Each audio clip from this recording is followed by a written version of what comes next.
Kini, Bapak sudah lebih ceria dan sering tersenyum. Tidak lagi cemas ketika harus mengasuh patung anjing dengan mata hijau jamrut. Yang saya maksud adalah rumah kami yang dulu. Sebuah rumah di Jakarta, di mana saya dilarang menyebutkan lokasi tepatnya. Sebuah rumah yang secara tiba-tiba dibeli oleh Bapak.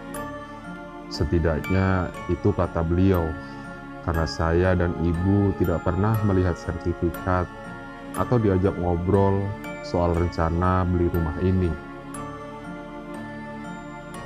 Lazimnya rumah baru, perabot yang kali pertama dibeli, misalnya tempat tidur, lemari, meja, dan kursi, atau mengisi peralatan elektronik.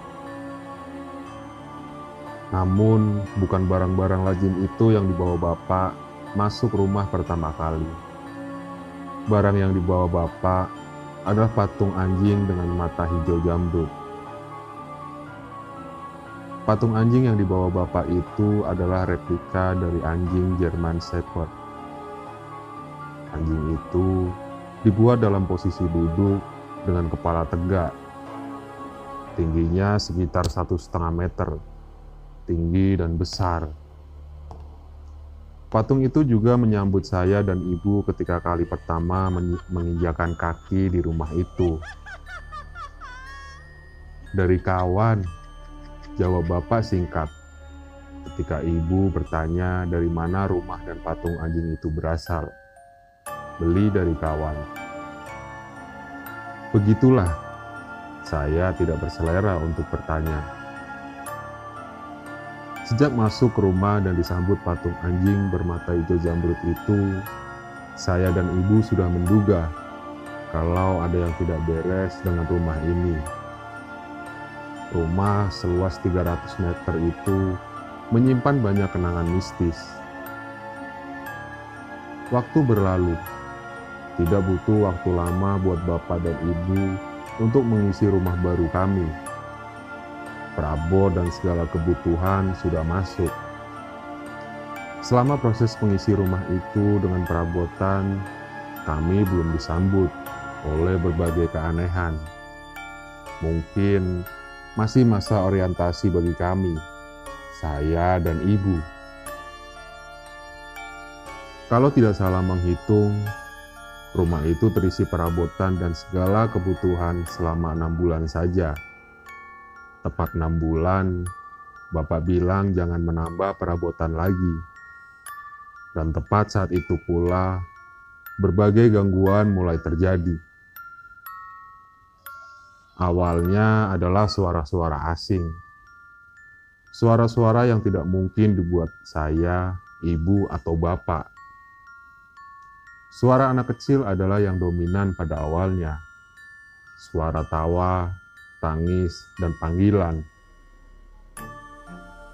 Iya, ada anak kecil yang memanggil nama saya di suatu siang. Setelah suara anak kecil, disusul suara nenek-nenek. Suara perempuan renta yang kamu pasti pernah mendengarnya. Saya tidak tahu secara pasti kalimat yang terdengar dari suara nenek-nenek itu. Mungkin bahasa Jawa yang saya dengar. Saya tidak tahu pasti. Setelah suara, benda-benda kecil mulai bergeser dari tempatnya. Keluarga kami punya kebiasaan untuk meletakkan kunci kendaraan di satu tempat. Sebuah football dari kaca. Sering terjadi kunci kendaraan dan kunci rumah tidak ada di tempatnya. Biasanya, Bapak yang kemudian menemukan benda-benda kecil itu. Selain kunci, perabot rumah mulai bergeser. Salah satunya meja kayu yang cukup berat. Lalu sofa di ruang tamu. Yang selain bergeser juga koyak di beberapa tempat. Tentu saja, patung anjing bermata hijau jamrut turut bergeser. Bahkan 2 hari sekali. Ketika hal-hal ini terjadi, Saya sudah merengek kepada bapak dan ibu untuk pindah saja. Ibu setuju karena gangguan yang terjadi sudah semakin mengganggu. Namun, bapak diam saja.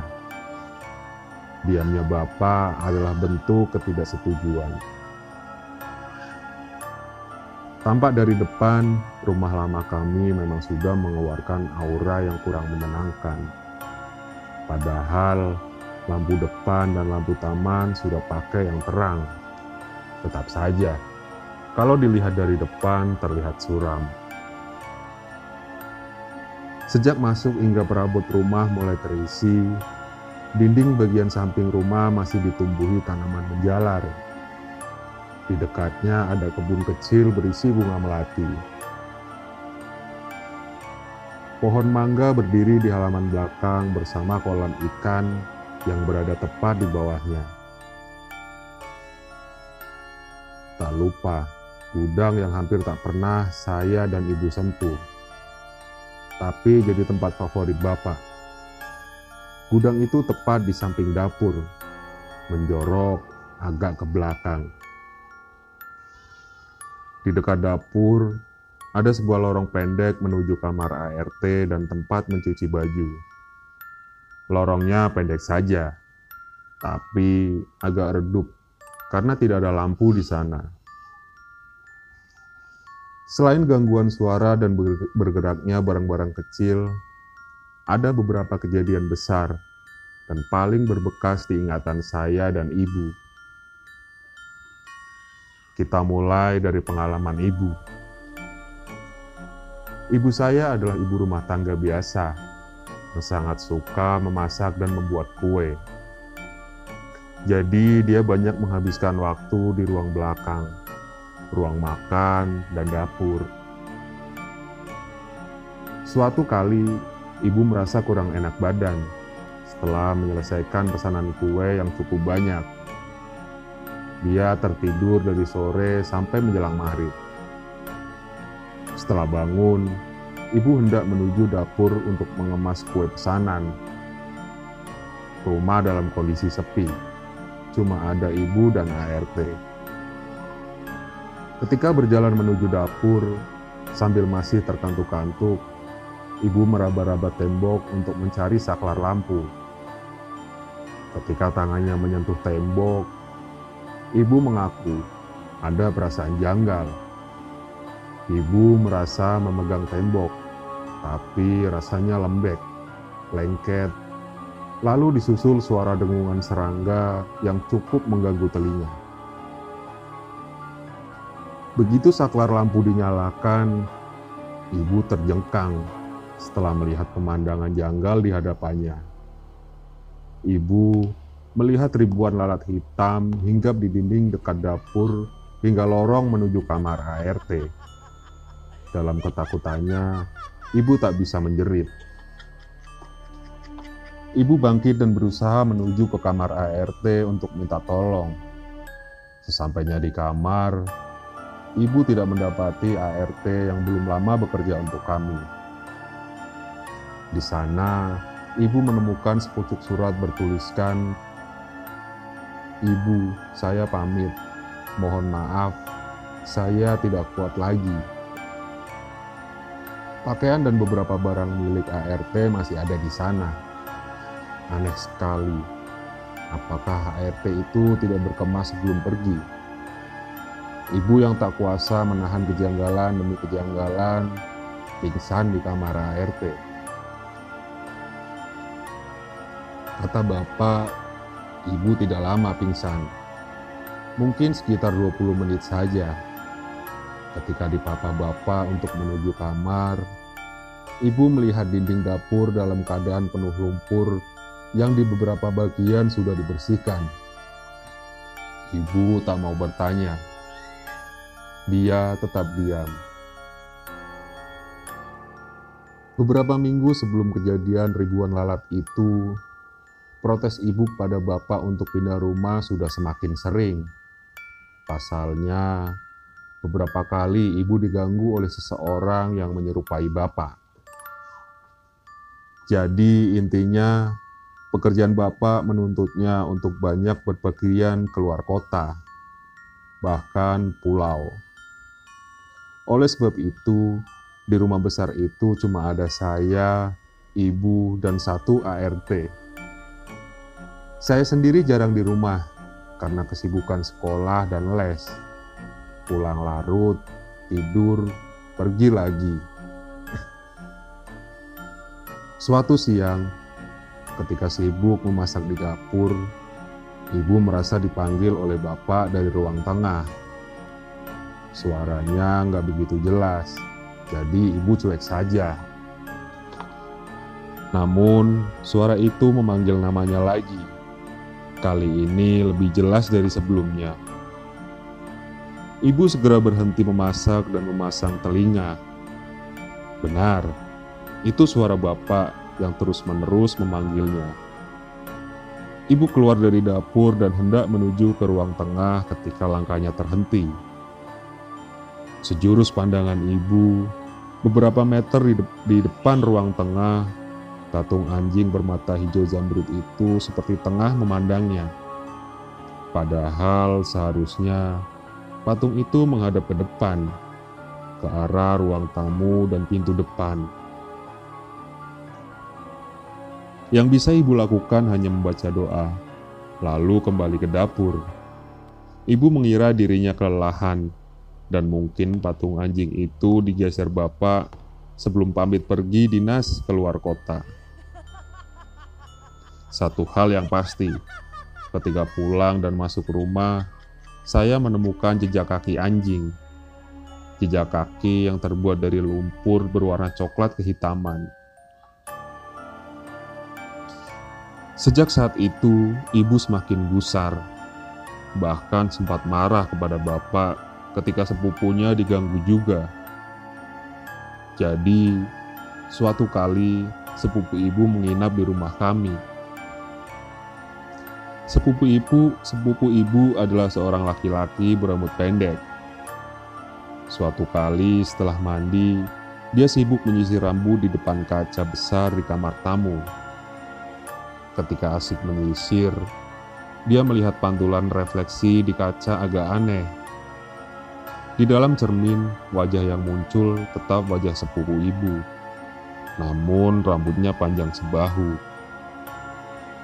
Sepupu ibu ini sebetulnya panik, tapi dia masih sempat mengamati pantulan yang aneh itu.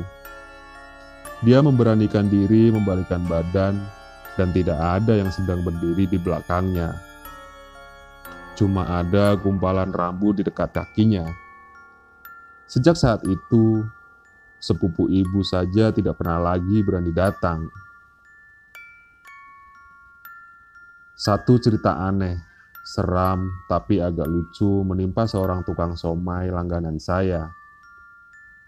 Suatu sore, di jam biasa dia lewat depan rumah. Tukang somai itu seperti melihat saya di dekat rumpun pohon melati. Dia bahkan ngotot melihat saya sedang berdiri di tengah pohon melati sambil membelai seekor anjing. "Iya mbak, saya lihat begitu. Tapi mbak kok pakai daster? Biasanya pakai jilbab. Megang-megang kepala anjing pula." Jujur saya geli mendengar pengakuan itu. Apalagi di bagian daster dan memegang kepala anjing. Namun di sisi lain, saya jadi makin takut lama-lama di rumah. Tentu hal ini saya ceritakan juga kepada ibu.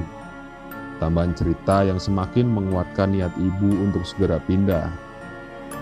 Apalagi setelah kejadian ribuan lalat di dinding dapur, bapak tidak lagi bisa menghindar. Meski tidak menjawab, saya bisa melihat bapak agak marah. Sungguh janggal. Desakan ibu semakin kuat dan tak bisa diabaikan bapak. Suatu malam, ada dua teman bapak datang ke rumah. Mereka membawa beberapa orang lainnya. Saya hitung ada 12 orang. Banyak sekali. Beberapa dari mereka duduk di lantai, dekat patung anjing bermata hijau jamrud itu. Beberapa lagi menunggu di kebun melati. Bapak meminta saya dan ibu untuk masuk ke kamar saja.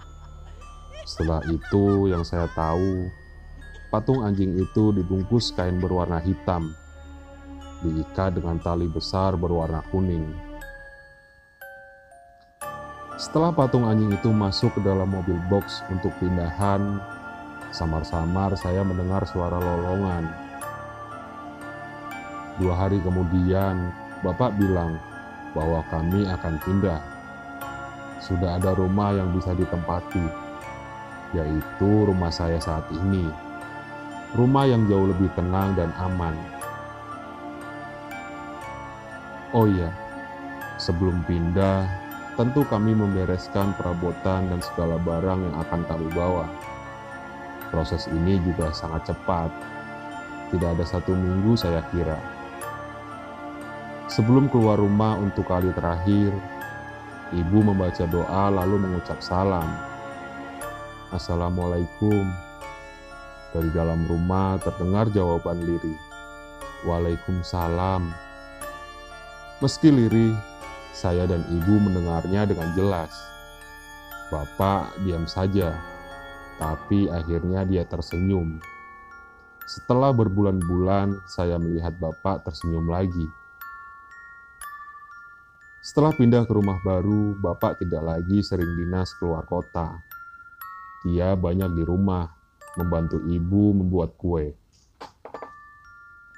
Beberapa kali saya dan ibu mendengar rolongan suara anjing.